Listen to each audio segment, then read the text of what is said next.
strong, being decisive, uh, being completely secure with yourself and like your life and the people in your life, and not really having a fear of judgment from other people and stuff like that, you know? Toxic. I That's super bad, but I always think like toxic masculinity. I think it's kind of overpowering, and again, kind of with feminism, I think we're trying to change the views on it and like change a lot of it and kind of uproot it. Said the quiet part out loud, didn't she?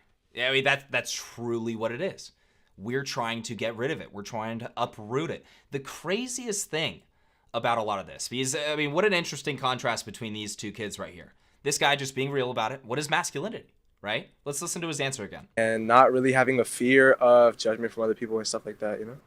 Not really having a fear of judgment from other people. Not being afraid of people like this woman right here that are calling you toxic for being a man.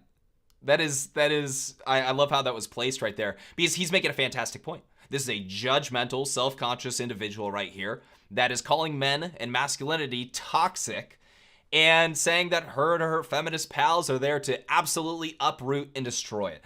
Newsflash for this lady right here, and a lot of these people ignore this stuff, right? A society that demonizes masculinity will absolutely not survive. And that's just common sense. So you kind of have to ask yourself, like, who's pushing all of this and why? And in the United States, in our college education system, we're going to have very far left. I mean, I don't know. I just think they're indoctrination camps at this time.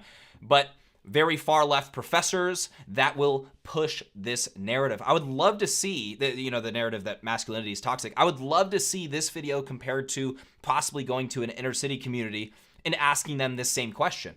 Hey, what do you think of when you hear the word masculinity? Do you guys really think that they would be saying that it means toxic and it's bad and all of that stuff? Do we really think that they would be saying that in the inner city community? I would love to see these two compared, because on one hand, you have left-wing students that are just being completely indoctrinated. That's why they all give the same answer, right? This is not just natural. No, this is largely anti-American. This is Marxist groups infiltrating the education system to demonize and weaken masculinity. How can that possibly benefit a nation? None of this is a natural movement. This is all stuff that over the years, they watch all their shows that tell them that masculinity is toxic. They go to school and their teachers are on board that masculinity is toxic. At this point, this is just simply a default character. This girl right here. I mean, that's how you come out of the system at this point. You truly have to think outside of the box and reject almost every single institution telling you that masculinity is toxic. If you don't think for yourself, this is just kind of how you come out of the system. But I am happy to see people are not buying that. People are absolutely not buying that. For the women aren't doing very well in this video.